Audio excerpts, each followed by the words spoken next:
नमस्कार दोस्तों।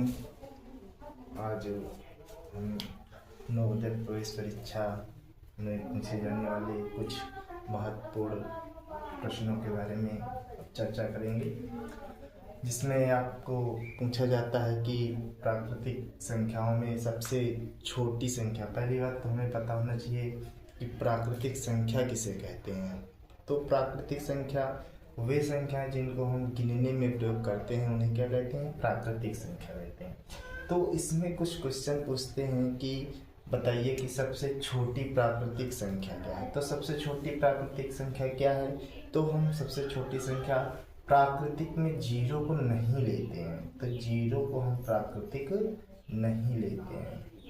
यही गलत हो जाता है कि हम लोग जानकारी न होने की वजह से क्या होता है कि जीरो को भी हम मान लेते हैं कि यह प्राकृतिक संख्या, परंतु ये ऐसा नहीं है। तो हमारी जो भी प्राकृतिक संख्या होती हैं वो शुरू होती हैं कहाँ से? एक से लेकर तो 2, 3, फिर इस तरह होते हुए अनंत।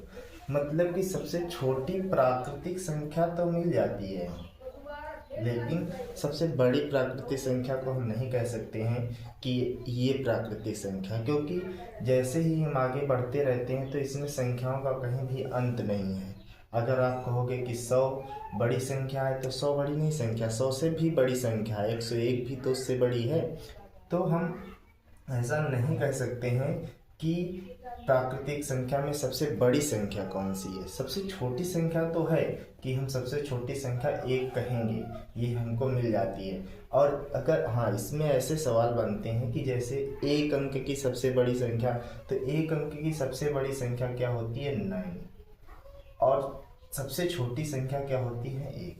अब इसी तरीके से जैसे 2 अंक की सबसे बड़ी संख्या, तो 2 अंक की बड़ी संख्या मतलब कि 99।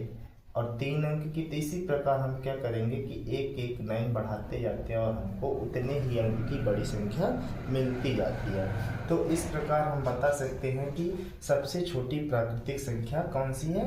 1। तो इसमें जीरो को नहीं लेते हैं। इसी प्रकार जब हमसे पूछता है कि सबसे छोटी पूर्ण संख्या बताइए, तो फिर उसमें 1 नहीं लेते हैं, उसमें फिर हमको क्या लिखना होता है? जीरो।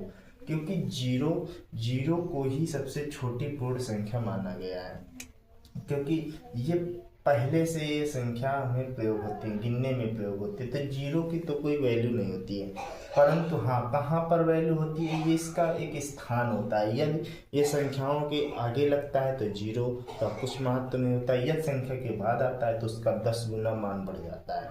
तो इस प्रकार हम सबसे छोटी पूर्ण संख्या हम बता सकते हैं कि जीरो होती है।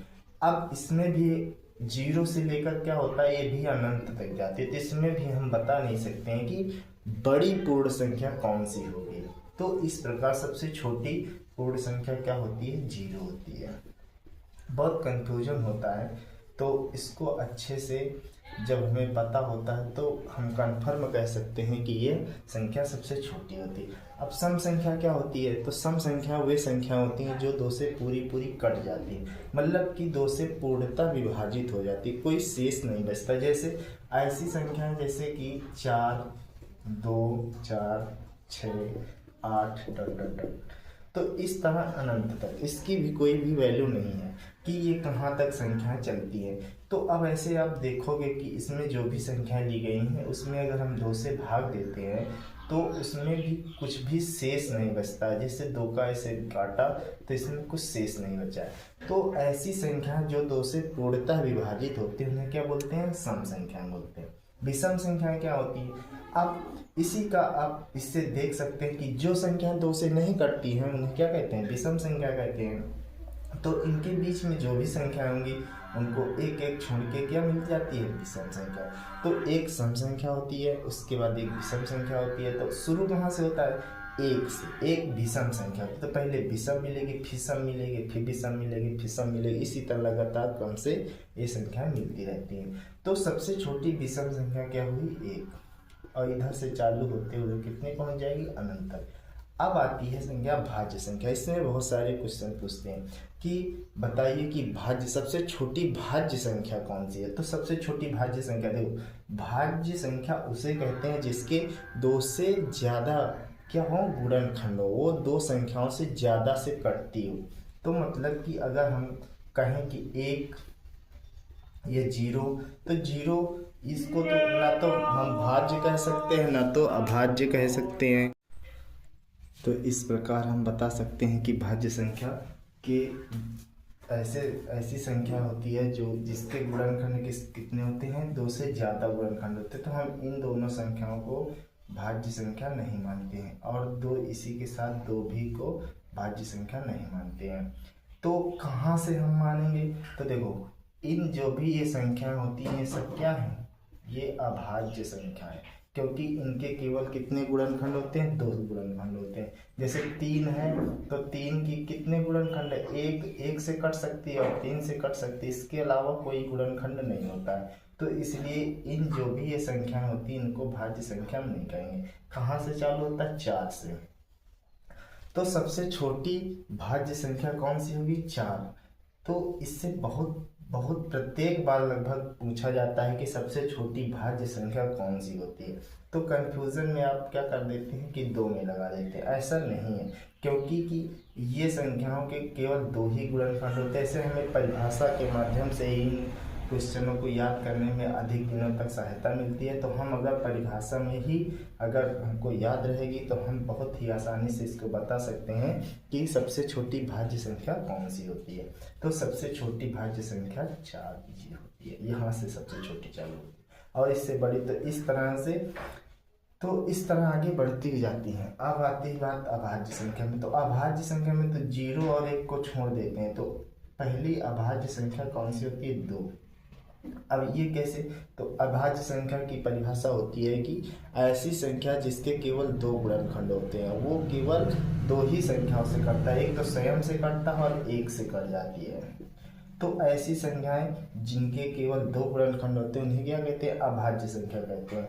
तो ये कितनी होती है, तो 1 से 50 तक का कितनी होती है, 1 से 50 तक तुम्हारी होती है 15, और फिर 51 से लेकर 100 तक होती हैं 10। इसका मतलब 1 से 100 तक के बीच में 25 अभाज्य संख्या होती है, 25 अभाज्य संख्या होती है।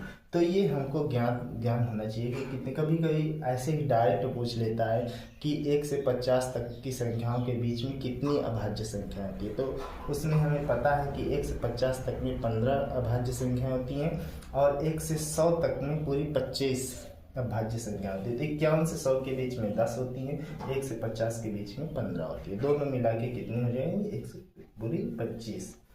अब आता है आपको क्वेश्चन कि अंकों का प्रयोग करके संख्या कैसे बनाते हैं। अगर हमें ऐसे ही पूछ लेता है कि 2 अंकों की बड़ी संख्या बताओ या 1 अंक की बड़ी संख्या बताओ, तो इस तरह ले लेते। अब इसमें छोटी संख्या बनाते तो पहले 1 लिख लेते हैं, फिर जितनी संख्या होती है तो 0, इससे बनता है छोटी संख्या। अगर हमको 3 अंकों की छोटी संख्या बनानी है तो क्या करोगे, 1 बना के 2 जीरो बना लोगे। तो इस तरह 1 बना के जितने जीरो लगा दोगे उतनी ही अंक की छोटी संख्या बनती है। और बड़ी संख्या बनाने के लिए क्या होता है कि उतने ही हम 9 लिख लेते हैं जितने अंक की बड़ी संख्या बनानी होती है। कभी कभी पूछता है कि अंकों का प्रयोग करके बड़ी संख्या बनाइए या छोटी संख्या बनाइए। तो जब भी हमको कोई अंक दिया हो उससे बोले कि हमको संख्या बड़ी बना के बताओ, या इसमें विकल्प में कौन सी संख्या मिल रही है, बड़ी संख्या।